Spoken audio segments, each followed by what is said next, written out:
The whisper started before John Miller even stepped out of his black car onto the curb of the Grand Ballroom. Sterling Enterprises, the titan of Wall Street, was teetering on the brink. Scandals of ruthless practices and exploited employees had ripped through the financial press. Investors were running scared, and John, CEO and heir to the empire, was the face of it all.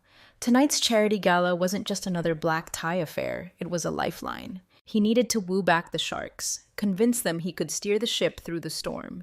Every detail had to scream control, confidence, success. "John, we have a situation." Mark, his assistant, materialized at his side, voice tight. "Jessica just canceled." John's jaw clenched. Jessica, the polished PR consultant he'd hired for the evening, gone? Canceled? What do you mean canceled? "Family emergency. She's out." Panic tightened its grip. Jessica was perfect, radiating the image of effortless success he desperately needed. "Suggest someone else, Mark, now. We don't have time for this." Mark hesitated, his eyes darting around the bustling entrance. "Well, there's someone from the office?" John scoffed. Ludicrous. He needed someone who moved in these circles, not. He trailed off, glancing through the glass doors into the Sterling Enterprises lobby. His eyes landed on Sarah Jenkins, the receptionist. She was talking to a delivery guy, a stack of packages in her arms, her posture firm, voice calm but clear. Something about her simplicity, a quiet elegance he hadn't noticed before. Maybe she could be useful. "Bring her to my office, now." Minutes later, Sarah stood before him, clearly nervous, her eyes wide in the vast expanse of his corner office overlooking the glittering Manhattan skyline. "Mr. Miller?" she said, her voice a soft question. John assessed her like a stock option, weighing potential and risks. "I need you to accompany me to a gala tonight. Important investors. Your job is simple: smile, be polite, and say absolutely nothing unless directly spoken to. Understood?" Sarah blinked, surprised, a little taken aback by the abrupt command. This wasn't in her job description, but there was a flicker of something else in her eyes, a hint of curiosity, maybe even ambition. "Yes, sir," she said, her voice firm despite the uncertainty swirling within. John nodded, turning back to the panoramic view. "Mark will see to it you look presentable. Something sophisticated. Be ready by 7 sharp. Don't be late." At precisely 7, Sarah stood in the lobby, transformed. The simple dark blue dress Mark had hastily arranged was unexpectedly elegant, highlighting her natural poise. She still felt out of her depth, but her shoulders were squared, her chin up. John, already impatient in the waiting car, gave a curt nod as she approached. "You learn fast. Get in." The ride was silent, tense. John's mind was a whirlwind of talking points, investor profiles, damage control. Sarah watched the city lights blur past, trying to decipher why she, a receptionist, had been plucked from obscurity and thrust into this high-stakes world. At the opulent grand ballroom, John turned to her, his voice clipped.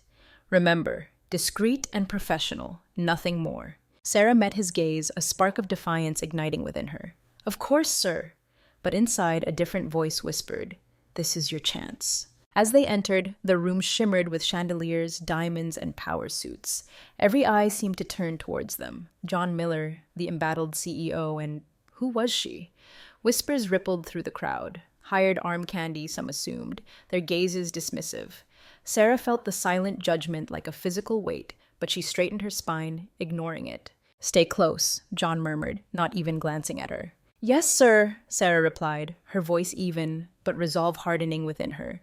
Tonight wasn't just about John Miller, it was about her too. Soon, they were surrounded by investors. A pack of wolves in tailored suits, led by Oliver Hayes, a magnate known for his sharp questions and even sharper deals. John launched into his practiced charm offensive, firm handshakes, forced smiles, but Oliver's eyes lingered on Sarah. "And who is this charming young lady?" Oliver asked, his smile polite but laced with curiosity. Before John could interject, Sarah stepped forward, her voice clear and confident.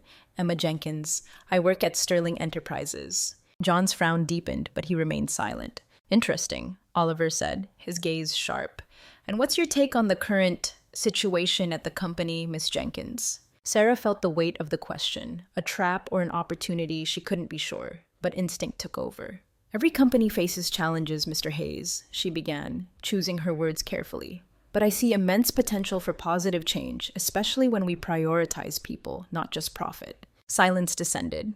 The investors, used to corporate jargon and spin, were taken aback. John's jaw tightened. As the evening progressed, the conversation shifted to corporate responsibility, ethical practices, the very areas where Sterling Enterprises was bleeding. John, true to form, spoke of restructuring, bottom lines, damage control. But Oliver remained unconvinced, his gaze drifting back to Sarah. Miss Jenkins, you're on the ground floor, so to speak. What, in your opinion, is the best way to regain public trust? Sarah saw John's barely concealed irritation. Answering could be professional suicide. But the sheer audacity of it was too tempting to ignore. It takes more than marketing, Sarah said, meeting Oliver's gaze directly. It takes listening to employees, to clients, to the community, understanding their stories, investing in actions that speak louder than any press release. Genuine connection, Mr. Hayes, that's what builds trust. The silence this time was broken by Oliver's short, sharp laugh. Finally, someone with a fresh perspective. Murmurs of agreement rippled through the group. John's face was a mask of barely contained fury. Emma isn't privy to the complexities of large-scale leadership, John snapped, his voice tight. She's here to observe. Oliver's smile widened. Sometimes, Mr. Miller, an outside perspective is precisely what we need. By the end of the night, Sarah Jenkins, the unassuming receptionist, had become the unexpected center of attention. Investors flocked to her, praising her candor, her insight, her courage. John, however, barely spoke to her. The car ride back was glacial. Finally, John's voice cut through the silence, cold and sharp. You completely ignored my instructions. Sarah turned to him calm. I answered questions. I didn't do anything wrong. John gripped the steering wheel, knuckles white. You drew attention, unnecessary attention. That is unacceptable. She didn't reply, but inside, a quiet satisfaction bloomed. She had crossed a line, yes, but she'd also connected with the right people. Looking out at the glittering cityscape, Sarah knew, with a certainty that resonated deep within her, that tonight had changed everything. For better or worse, her life would never be the same. The next morning, Sterling Enterprises hummed with a different kind of tension. Sarah arrived, punctual as always, but the buzz in the hallways was palpable. Word of the gala, of the receptionist who dared to speak her mind, had spread like wildfire. Some glances were curious, others admiring, some openly hostile. But Sarah knew only one opinion mattered now, John Miller's. At precisely 9, her computer pinged. Emma, in my office. Now? JM. Taking a deep breath, Sarah walked towards the CEO's suite. The door was slightly ajar. John stood with his back to her, gazing out at the city, hands clasped behind him. His voice, when she entered, was ice. Sit down, Emma, she complied, her posture erect, calm. You disobeyed direct orders last night, Emma. Direct orders. I told you discretion. You became the center of attention. She met his gaze, unflinching. I answered the questions asked of me. I did nothing inappropriate, Mr. Miller. He turned, his expression impassive, unreadable. It's not your place to decide what is or isn't appropriate in this context. Your job was to be seen and not heard. Anger simmered beneath Sarah's calm facade, but she kept her voice even. If my answers helped improve the company's image with investors, then I played a positive role. John tapped his desk, a dismissive gesture. You don't get it. I can't afford distractions. You're fired. The words hit, sharp and brutal, even though she'd half expected it. Fired. But instead of protesting, Sarah stood, maintaining her composure. Understood. Her voice was steady, her eyes conveying a strength that belied the blow. Without another word, she turned and left. That afternoon, packing her desk, Sarah's phone rang. An unknown number. She almost ignored it, then curiosity won. Hello? Miss Jenkins? Oliver Hayes here. Would you be free for coffee? There's something I'd like to discuss. Oliver Hayes, the investor from last night. Intrigued, Sarah agreed. An hour later, they were seated in a quiet cafe downtown. Let's cut to the chase, Miss Jenkins.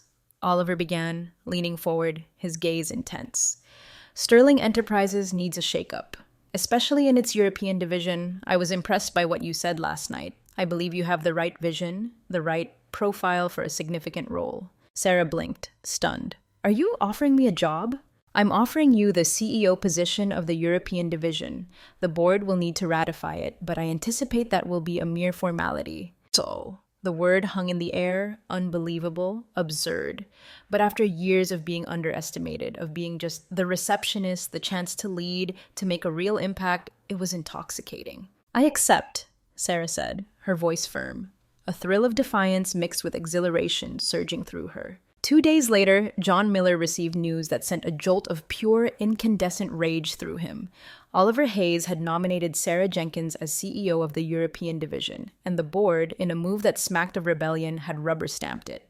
Technically, she'd be subordinate to the overall board, but in practical terms, Sarah Jenkins now held a position of power equal to his own. When John learned he'd have to attend a meeting led by Sarah to coordinate divisional strategies, his fury was volcanic. He would have to deal with her again, but now, on a level playing field, or so it seemed. The meeting was at Sterling Enterprises headquarters, a bizarre twist of fate. Sarah arrived with a quiet confidence John had never seen before. She was impeccably dressed, documents organized, radiating an aura of command. She entered the conference room to find John already there, surrounded by his usual coterie of executives. "Miss Jenkins," John said, a forced smile plastered on his face. Or should I say, CEO Jenkins. "Just Sarah is fine, Mr. Miller," she replied, her voice calm, before smoothly launching into her presentation. Throughout the meeting, Sarah was sharp, articulate, outlining her plans for ethical and transparent practices in the European division. Some executives nodded in agreement, others, loyal to John, remained skeptical, resistant. As the meeting adjourned, John approached her, his smile vanishing. "Impressive presentation," he said, his tone dripping with sarcasm. "But I hope you realize implementing these ideas in the real world is a little more complicated than PowerPoint slides." Sarah met his gaze, unflinching. "I never expected it to be easy, Mr. Miller, but I'm not afraid of a challenge." They stared at each other, the air crackling with tension, a strange mix of rivalry and something else. As Sarah left the room, John watched her go, a knot of unease tightening in his stomach. Dealing with Sarah Jenkins was going to be far more complicated than he'd anticipated, and he couldn't shake the image of her, that quiet determination in her eyes. Sarah Jenkins knew becoming CEO of Sterling Enterprises' European division was just the opening move. John Miller wouldn't make her ascent easy, and internal resistance would be a constant headwind. But the years of being overlooked, the sting of being fired, fueled a burning resolve to prove her worth, to enact real change. John, meanwhile, watched Sarah's every move with a mixture of grudging admiration and simmering resentment. Was she a threat to his authority, or an unexpected force for good? He couldn't quite decide. But one thing was clear, a collision between them was inevitable. A week after their initial meeting, Sarah called a video conference with all division executives, including John. The agenda, aligning all units with a new corporate code of conduct focused on social responsibility and transparency. True to form, John joined the meeting late, adjusting his tie with deliberate slowness, as if the delay were intentional. He settled into his chair just as Sarah began her presentation. "This new code will require significant cultural shifts within the divisions," Sarah explained, her voice calm and measured. "But I believe it's crucial to regaining public trust and improving employee retention." John crossed his arms, waiting for his moment. When Sarah opened the floor for questions, he pounced. "This all sounds very idealistic, Emma," he began, his tone heavy with condescension. "But have you considered the operational costs? The last thing we need right now is to hemorrhage cash on feel-good initiatives that might not generate any actual returns." Sarah maintained her composure, a steely glint in her eyes. "I believe focusing solely on numbers is precisely the problem, Mr. Miller. Our biggest cost right now is our damaged reputation. Every dollar invested in transparency and ethical practices will be recouped tenfold in market trust and talent acquisition." A ripple of murmurs, agreement, perhaps even admiration, went through the other executives. John realized with a jolt of annoyance he was losing ground. Sarah continued, detailing the practical steps of the new code, including mandatory audits across all divisions. John interrupted again. "Internal audits? Sounds like we're just digging ourselves deeper. We've got enough skeletons in the closet, Emma, without shining a spotlight on them." "Those skeletons have been rattling for years, Mr. Miller," Sarah retorted, her voice sharp. "Pretending they don't exist won't make them disappear. It's time to clean house." The tension in the virtual room was thick enough to cut with a knife. Executives shifted uncomfortably, caught in the crossfire.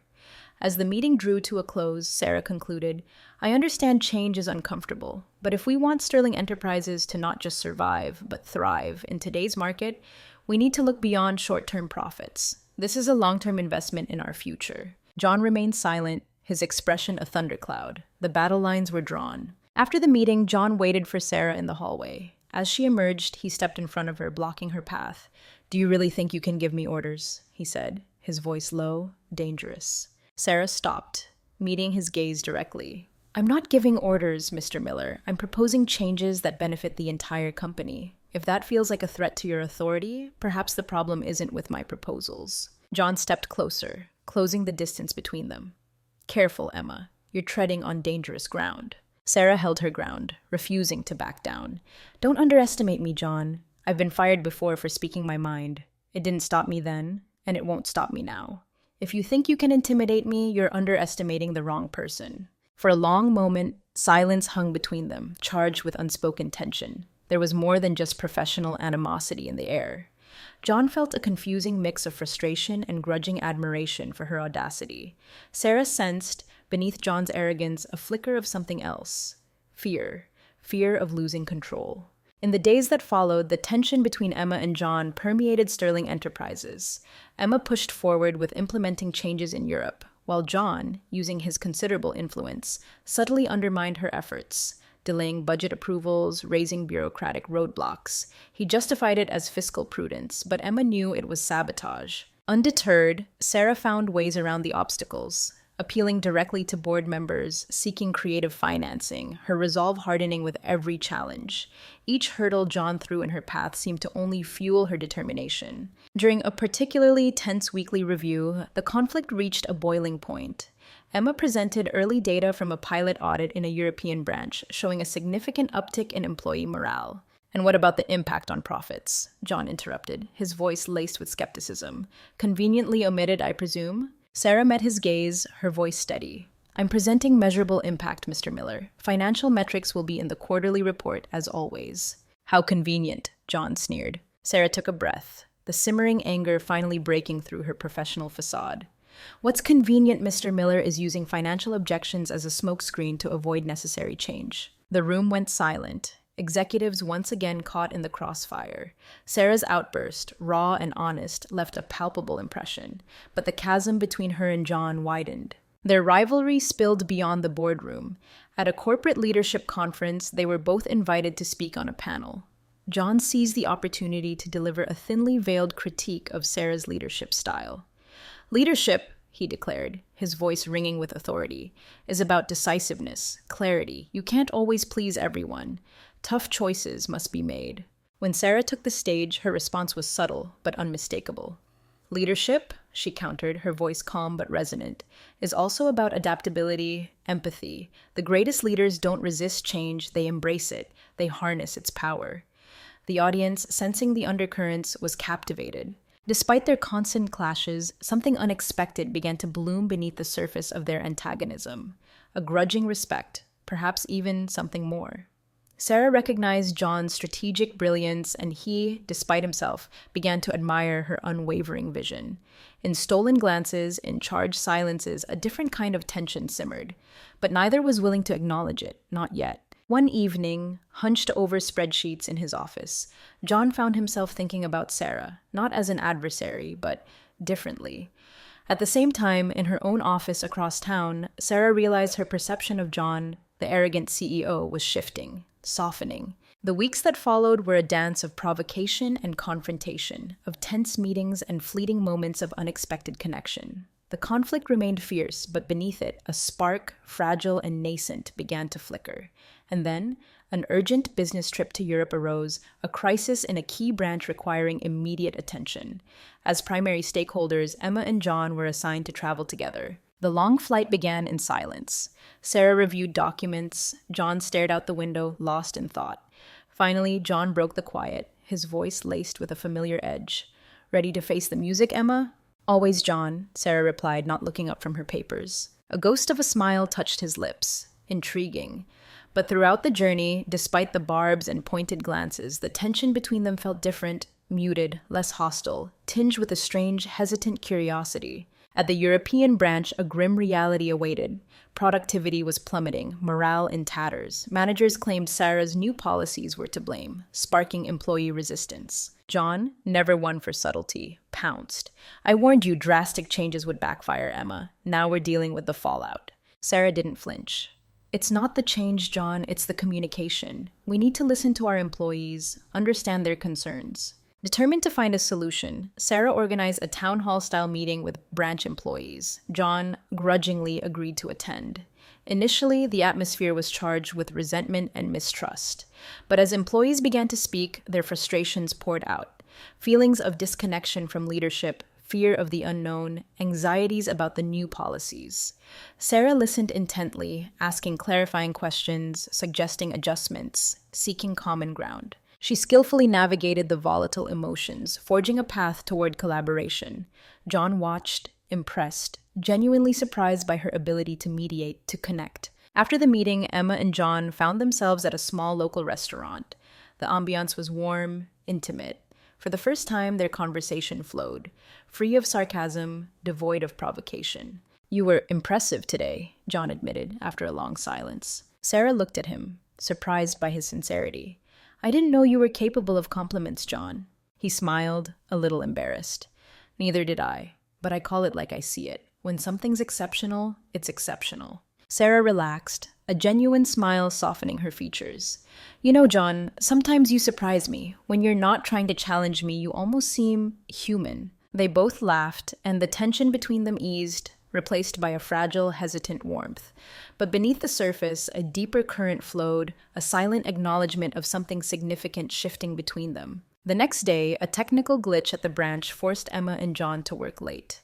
Just as they finished, a violent storm rolled in, stranding them at the office, transportation impossible. Waiting for the downpour to subside, they found themselves in the branch's small, deserted lounge, mugs of lukewarm coffee in hand. And they talked, really talked. For the first time, Sarah saw a vulnerability in John she'd never suspected. He spoke of the crushing pressures of being CEO, the sacrifices he'd made, the loneliness at the top. "Sometimes," he confessed, staring into his coffee cup, "I feel like everything I've built is meaningless." "Maybe," Sarah said gently, "maybe the problem is what you chose to value." He looked up, surprised by the quiet depth of her words. "And you, Emma? Why are you still here fighting this battle?" She smiled thoughtfully. "Because I believe I can make a difference. And despite everything, John, I believe you can too." The rain hammered against the windows. They sat in comfortable silence, the air thick with unspoken emotions. Their eyes met, a fleeting, charged connection. John looked away first, but the impact of that moment lingered, a subtle shift in the tectonic plates of their relationship. In the following days, John and Emma worked side by side to resolve the branch crisis, a surprisingly effective partnership. Occasional barbs still flew, but now, beneath them, a current of complicity, of understanding flowed. One evening, after another successful meeting, John walked Sarah back to her hotel. At her door, he hesitated. "Emma," he said, his voice low, "I need to admit something." She looked at him intrigued. "What is it, John?" You make me question a lot of things. About myself. About how I've been running my life." Sarah was silent, her gaze steady. "Maybe," she said softly, "maybe that's not a bad thing, John." As Sarah slipped into her hotel room, John stood in the hallway, watching her disappear. He knew, with a certainty that both thrilled and terrified him, that he was falling in love. But he wasn't sure he was ready to admit it, not to her, not even to himself. Back in New York, John Miller was restless. The European trip had irrevocably altered the landscape between him and Sarah Jenkins. The rivalry, the constant friction, had given way to something unexpected, something tender. He could no longer deny the feelings stirring within him, but acknowledging them meant relinquishing control, the very thing he clung to most fiercely. Sarah, too, felt the shift. Despite her efforts to maintain professional distance, the shared moments in Europe, the vulnerability she'd glimpsed in John, echoed in her mind. She was beginning to see him, not as the ruthless CEO, but as something more. At their first meeting back in New York, the tension in the room was almost palpable. Sarah presented a new initiative, a bold plan to enhance transparency with employees, requiring significant investment in training and benefits. John, seated across the table, waited until she finished, then launched his counterattack. "Ambitious, Emma, but financially reckless. We're in a fragile recovery. Adding costs now is simply not feasible." Sarah remained calm, her voice unwavering. "We've already established that investing in our employees boosts productivity, reduces turnover, John. It's not an expense, it's a strategic investment." "Strategic," John scoffed. the word dripping with sarcasm. Sounds more like a gamble that could push us over the edge. Sarah felt her temper flare, but she held it in check. So, what's your solution, John? Continue down the same path that landed us in this mess in the first place. Silence descended, the other executives watching the familiar power play unfold. John finally sighed, shaking his head in exasperation. Do as you wish, Emma, but don't say I didn't warn you. After the meeting, Sarah marched straight to John's office, bypassing his secretary. She found him at his desk, staring blankly at a report, clearly not reading it. Can we talk? Sarah asked, arms crossed. He looked up, surprised, but gestured for her to come in. What is it now, Emma? Sarah took a deep breath. Why are you making this so difficult, John? You know my proposals are in the company's best interest. John set the report aside, his gaze meeting hers. Maybe, he said, the words almost a whisper. Maybe it's because you make me feel like I'm losing control. The confession hung in the air, raw, unexpected. Sarah's heart skipped a beat. What do you mean? She asked, her voice hesitant. John stood, walking to the window, his back to her. Ever since you took this position, you've challenged everything I thought I knew about leadership, about how things should be done. And worse, he turned to face her, his expression conflicted. You've made me question things I never wanted to think about. Sarah felt her pulse quicken. Maybe, she said softly. Maybe that's a good thing, John. He chuckled, a short, humorless sound. Good? It's driving me crazy. The silence stretched, thick with unspoken tension. Sarah finally broke it, stepping closer. Maybe, she repeated, her voice barely above a whisper. Maybe it's time you stopped fighting it and started understanding what's really happening here. John turned to her, his eyes locking with hers, a raw intensity that made the air shimmer. And what exactly is happening, Emma? She didn't answer. The unspoken hung heavy between them. That night, Sarah was the last to leave the office. Walking down the deserted hallway, she heard footsteps behind her. Turning, she found John, standing there, a mixture of confusion and resolve on his face. Emma, he began, his voice softer than she'd ever heard it. I can't keep pretending this isn't happening. She remained silent, waiting. You've changed everything, he continued, stepping closer. I don't know if I'm ready for it, but I know I don't want to fight it anymore either. Sarah's heart pounded. She kept her gaze steady. So, what do you want to do, John? He closed the remaining space between them. I want to stop pretending I don't care. I want to be honest about how I feel. Before Sarah could respond, John did something completely unexpected. He gently took her hand as if asking permission, then leaned in, slowly, until their lips met. The kiss was tender, tentative at first, then deepened. A release of all the pent-up tension, transforming into something real, something genuine. When it ended, Sarah pulled back slightly, still holding his hand. This changes everything, John, she whispered. He nodded, his expression serious. I know, but I think we're ready for a change. Sarah wasn't sure if he was right, but something deep inside her told her it was worth the risk. As Sarah walked home that night, John's gaze lingered in her mind. Something had irrevocably shifted between them. Their relationship now stood on uncharted territory. The kiss had breached the wall, but the underlying complexities remained. The next day, Sarah tried to bury herself in work. John did the same.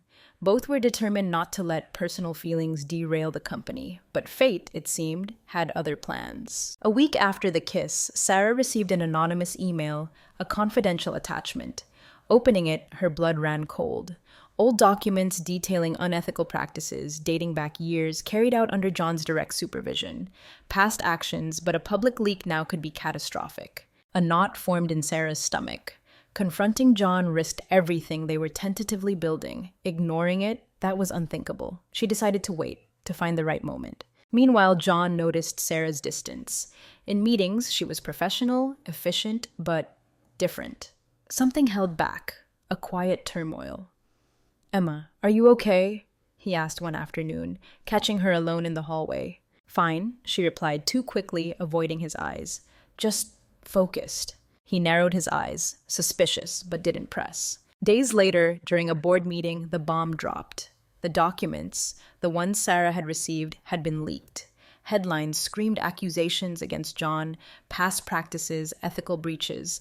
Chaos erupted. John, stunned, scanned the room, his mind racing, trying to pinpoint the leak. Then his eyes met Sarah's. A dawning realization, a cold accusation. Was it you?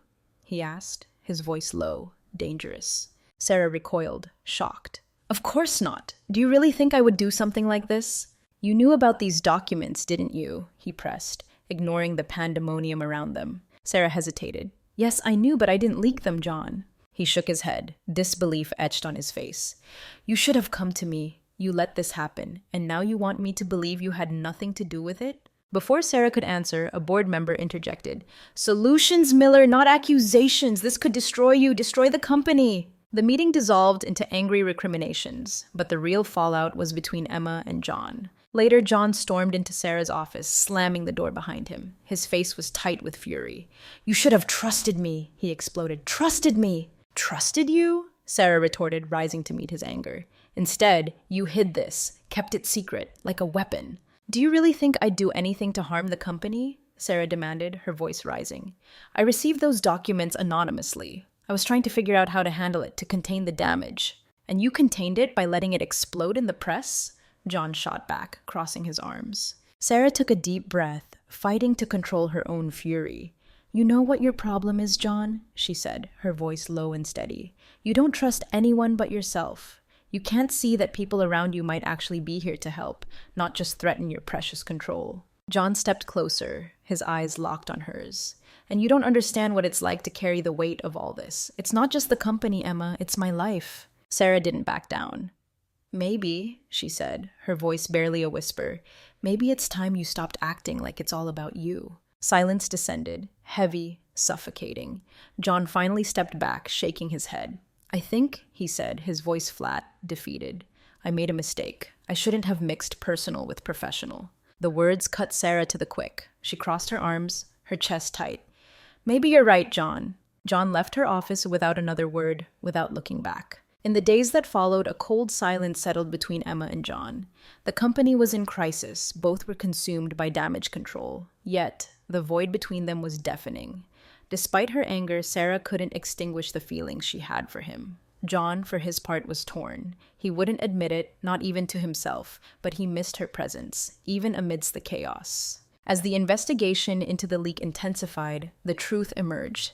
A longtime executive, a trusted ally of John's, was behind it all. He'd leaked the documents to destabilize John, to seize control himself. When the truth surfaced, John felt a wave of conflicting emotions, relief, guilt, and a profound sense of shame.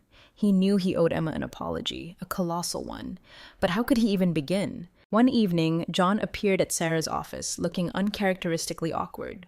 I found out who leaked the documents, he began, his voice low. Sarah looked up, surprised. And it wasn't you, he added, his voice tinged with regret. He met her gaze, his own filled with remorse. I was wrong to doubt your loyalty, Emma. Sarah remained composed, her expression unreadable. You doubted me, John, because you've never seen me as an equal. You've always assumed you were above me. And that, she said, her voice quiet but firm, that's what needs to change. He nodded, acknowledging the truth in her words. You're right, and I want to change that, if you'll give me the chance. Sarah studied him, her gaze searching, weighing his sincerity. After a long moment, she replied, I'll think about it. The wounds were still raw, but even through the pain, they both knew this conversation was a crucial first step. A week passed, a tense, strained week where Emma and John barely spoke, both consumed by the company crisis. But an unexpected opportunity for reconciliation emerged, a gala event for Sterling Enterprises' top partners and investors. The gala was a lavish affair, a meticulously orchestrated spectacle of wealth and influence.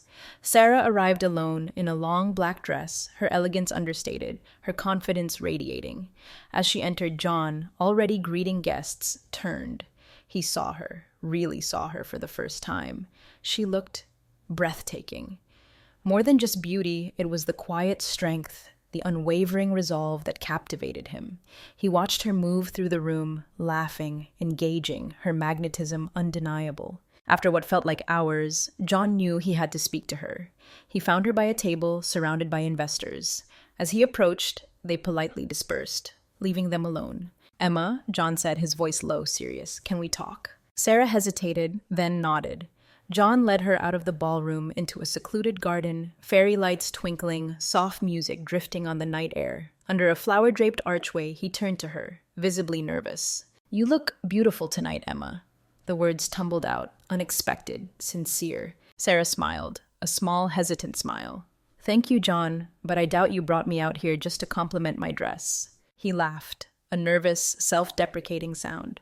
No, it wasn't just that. I've been doing a lot of thinking about everything, about us, about how badly I messed things up. Emma crossed her arms, waiting. I was an idiot, Emma, doubting you, accusing you. It was my biggest mistake, but what's killing me, he stepped closer, his voice dropping to a near whisper. It's that from the moment I met you, you've been turning my world upside down. And honestly, it terrifies me. Emma blinked, stunned by his raw honesty. For a moment, she was speechless. John, she began softly, but he cut her off. No, let me finish. You make me want to be a better person, Emma. And I don't know what to do with that, except to say that he hesitated, his eyes searching hers, that I need you in every way. Before Sarah could respond, John leaned in and kissed her. This time, the kiss was different, deeper, more certain, more real. He cupped her face in his hands as if afraid she might vanish. Emma kissed him back, a torrent of emotion swirling within her. When the kiss broke, they stood in silence, breathing deeply, stars shimmering above them. Before either could speak, an assistant rushed up, apologetic. Mr. Miller, I'm so sorry to interrupt, but there's an urgent situation that requires your immediate attention. John sighed, reluctant, but duty called. He looked at Emma, his eyes filled with an emotion he could no longer hide. Don't go anywhere, he murmured. I'll be back as soon as I can. Sarah nodded, watching him go, her heart pounding. 10 minutes later, John returned, but his expression was changed, worried, tense. What happened? Sarah asked, immediately alert. I just got some intel, he said, his voice low, grim. One of the investors is trying to exploit the current crisis. He's planning a hostile takeover, acquiring a massive share block to force a board coup. Sarah frowned, her mind racing. Who? John hesitated. Oliver Hayes. Sarah gasped. Oliver? The man who'd championed her offered her the CEO position. Betrayal, sharp and cold, pierced through her. Oliver?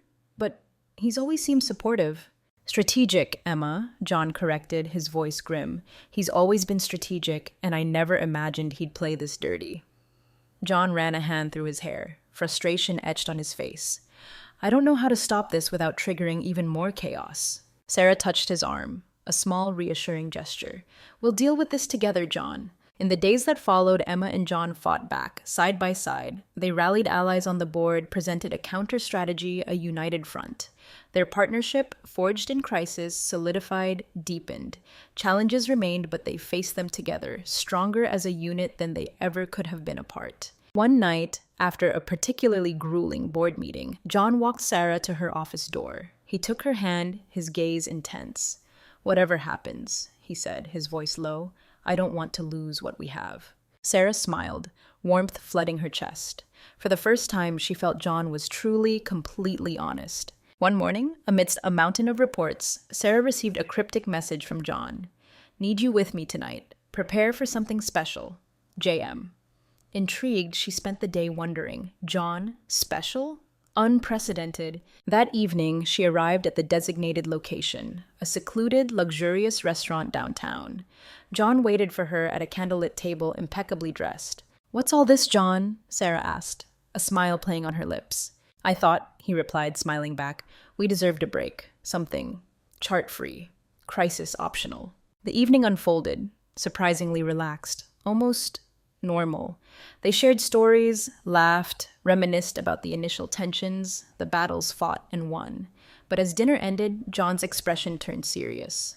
Emma, he began, his voice low, significant. There's something I need to tell you. Sarah leaned forward, anticipation building. John took a deep breath. I've been invited to lead a major international merger. It's a huge opportunity for Sterling Enterprises. But, he paused, his gaze meeting hers.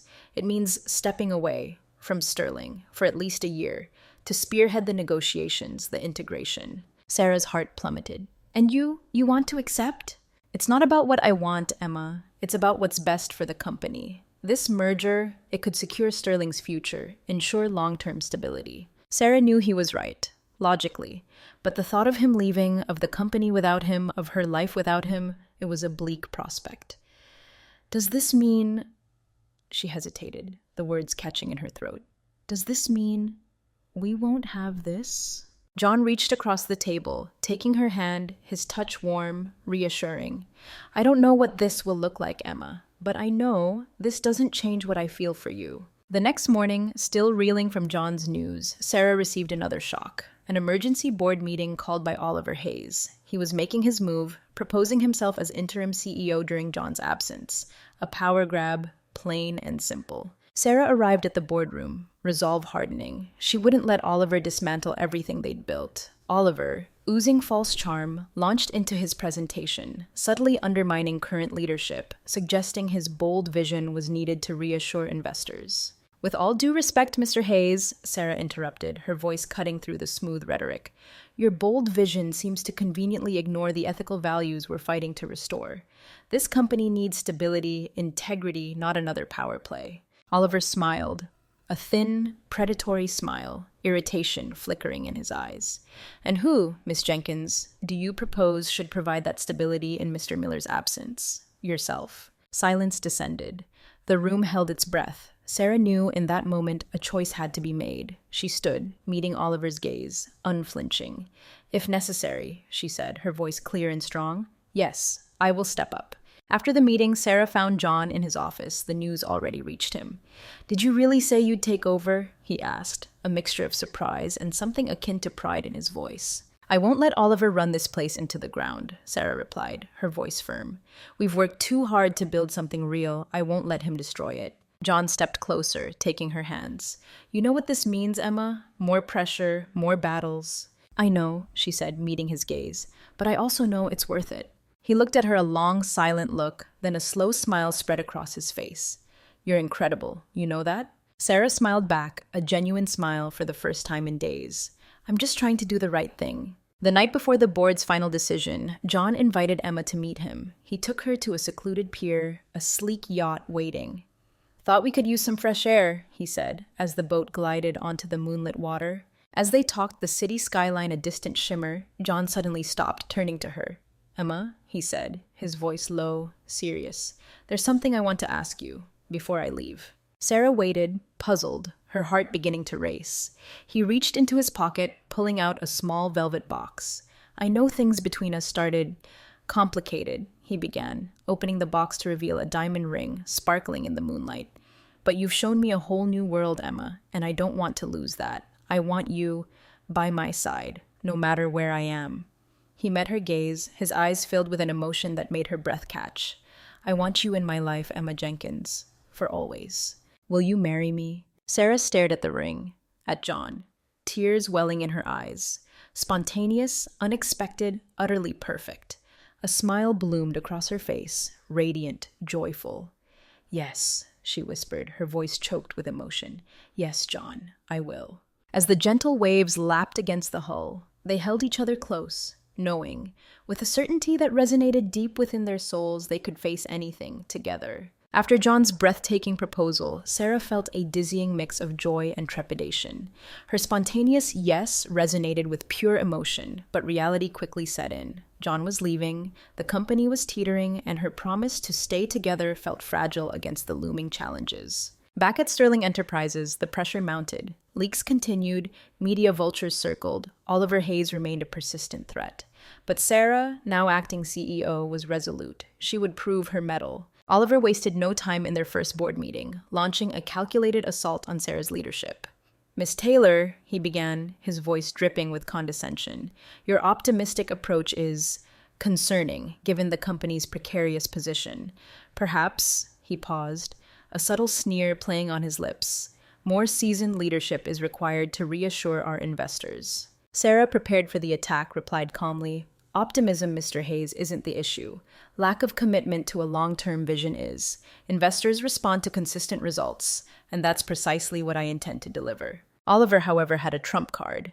He slid a manila folder across the table, his smile predatory. Perhaps you can explain these, Miss Taylor. Recent project budgets, alarmingly over budget, hardly inspires confidence. Sarah opened the folder, her blood running cold. Altered figures, fabricated discrepancies, a blatant, dirty maneuver. These numbers are inaccurate, she stated, her voice sharp. meeting Oliver's gaze directly. "Someone is attempting to manipulate data. I suggest they reconsider before this escalates further." The tension in the room was electric. Oliver remained silent, his face a mask of cold defiance. While Sarah battled boardroom sabotage, John was consumed by merger negotiations, his mind often drifting back to her. He knew the immense pressure she was under. Leaving Sterling now felt wrong. He made a decision. Unexpectedly, John reappeared at the office late that afternoon. He found Sarah buried under paperwork, exhaustion etched on her face. "Thought you were supposed to be merged," she said, looking up, surprised but relieved. "Couldn't stay away," John admitted, crossing his arms. "Not while Oliver's still circling. He's playing dirty, Emma." John stepped closer, taking her hand. "You're not alone in this, Emma. I'm here to make sure he doesn't cross the line." She sighed, a fraction of the weight lifting. "Thank you, John, but I can't rely on you to fight my battles. If I'm going to lead, I need to stand on my own." John smiled, admiration flooding his eyes. "You already are, and you're doing it better than anyone else could." That evening, John took Emma to dinner, a quiet escape from the office war zone. "Ever wonder," he asked playfully, "where we'd be if that gala night hadn't happened?" Emma laughed. "Probably still hating each other, or pretending to." "Definitely pretending," John corrected, a teasing glint in his eyes. Their light-hearted moment was shattered by Emma's ringing phone, a trusted executive. "Emma, you need to get back to the office. Something urgent." Sarah's smile faded, concern replacing it. "Looks like our break is over." Back at Sterling, the situation was worse than they'd imagined. More leaks, more documents. This time, internal strategic plans splashed across the financial news. Investors were panicking, demanding answers. Reviewing the leaked documents, Sarah knew with chilling certainty this was Oliver's endgame. "This is him, John," she said, her voice tight. "He's trying to destroy my credibility, seize control." John's jaw tightened, his eyes blazing with fury. "Then we fight back. We expose him." Sarah and John spent the night strategizing, analyzing data, crafting a plan to expose Oliver, knowing it would be a long, dangerous game. Working side by side, their connection deepened, a quiet strength in the face of chaos. "Emma," John said, late into the night, pausing to look at her, a rare note of genuine awe in his voice. "You realize you're handling this better than I ever could?" Sarah glanced up, surprised. "Never thought I'd hear that from you, John." He smiled, a soft, genuine smile. "You amaze me, Emma, every day." By dawn, buried deep within the leaked data, Sarah found it. The smoking gun. A trail of emails from Oliver to a journalist, confirming the leaks, detailing his manipulative strategy. She held the printouts up to John, her voice triumphant. "We got him." John smiled, a fierce, proud smile. "I knew you would." The battle, they both knew, was far from over. But for the first time, they had a real advantage, and they would face it together. The boardroom was tomb silent. Sarah stood at the head of the table, the damning dossier in her hand, John at her side, a united front. Across from them, Oliver Hayes, relaxed, almost smug, in his leather chair. Sarah took a breath, her voice steady, authoritative. In recent weeks, Sterling Enterprises has faced internal threats to its very integrity. Today, I present irrefutable evidence that these threats originated not from outside forces, but from within this very room. She opened the dossier, projected the documents onto the screen. Emails, altered financial reports, leaked confidential plans. Oliver's name, Oliver's actions laid bare for all to see. The room was still, the tension palpable. Oliver's confident smirk faltered, replaced by a mask of forced composure. When Sarah finished, a heavy silence descended. Oliver finally stood, his voice regaining its arrogant edge. "This is absurd. Fabricated documents. No proof of wrongdoing." John leaned forward, his voice cold steel. "Fabricated? Digital timestamps, verified server logs. This isn't opinion, Oliver, it's fact." Oliver's forced laugh wavered. "And what are you going to do? Purge me without due process? You need me to stabilize this company." Sarah stood, meeting Oliver's gaze, unwavering. "We don't need self-serving opportunists, Mr. Hayes, and we certainly don't need you to stabilize anything. We've already done that. Without you." Board members began to murmur, shifting uncomfortably. Robert McCain, the senior member, finally broke the silence. "The evidence is compelling. We must vote on Mr. Hayes' immediate removal and forward this evidence to the authorities." The vote was swift, unanimous. Oliver Hayes was out. As he left, defeated, he cast one last venomous glare at Sarah and John. As the room emptied, Sarah felt a wave of exhaustion wash over her, mingled with relief. John stepped to her side, taking her hands. "You did it, Emma. You saved the company." She smiled, a tired smile. "We did it, John. We." That evening, John took Sarah to a rooftop restaurant, city lights twinkling below, soft music playing, a moment of peace, of celebration. As they toasted, John held her hand, his gaze intense. "You know," he said, his voice low, "after all this, I'm not going anywhere, right?" Sarah laughed, shaking her head. "Thought you were off to conquer the world with your merger." John sighed, a contented sigh. "The merger can wait. What we have here, it's more important."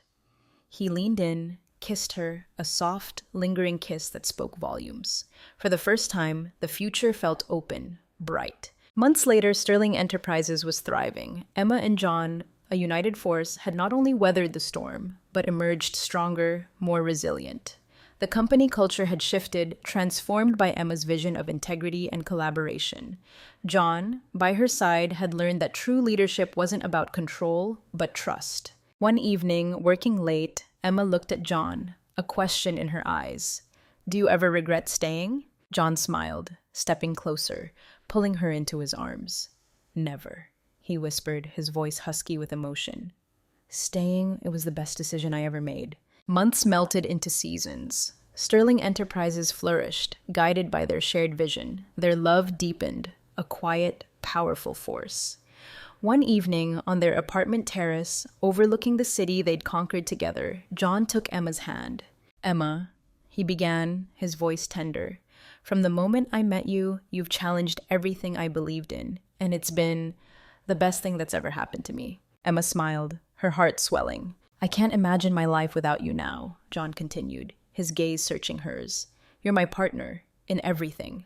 Work, life, everything. So..." He reached into his pocket, a familiar velvet box appearing in his hand. "Emma Jenkins," he said, his voice thick with emotion. "Will you marry me?" Emma gasped, tears welling, a radiant smile spreading across her face. "Yes," she whispered, her voice trembling. "Yes, John, 1,000 times yes." Their wedding, months later, was a small, intimate affair, a garden ceremony under a perfect New York sky. Friends, family, a few key colleagues, all witnesses to a love forged in fire, tempered by challenge. Emma, in a lace gown, walked down the aisle towards John, time seeming to slow. He watched her approach, breathless, knowing he'd found something rare, something irreplaceable. At the altar, their vows were whispered promises, declarations of a love that had transformed them both. "Emma," John said, his voice thick with emotion, "you're not just the woman I want to spend my life with. You're the reason I believe love can change everything. You've taught me true strength, trust, growth. I promise to stand by your side. Always." Tears streamed down Emma's face as she replied, "John, you've shown me that even the most guarded hearts can open. You've taught me strength isn't just about overcoming obstacles, but facing them together. I promise to love you every day, to build a life worthy of what we've found." Rings exchanged, vows sealed with a kiss, they were husband and wife. The reception, filled with joy, laughter, heartfelt toasts. John, usually reserved, surprised everyone with a moving speech, his voice cracking with emotion. "Emma," he said, raising his glass, "you're the best thing that's ever happened to me, to us, to Sterling Enterprises." They danced under the twinkling garden lights, their guests smiling, knowing they were witnessing something truly special. Later, as the stars shone and the last guest departed, Emma and John sat alone in the garden, hand in hand, their future finally theirs to write.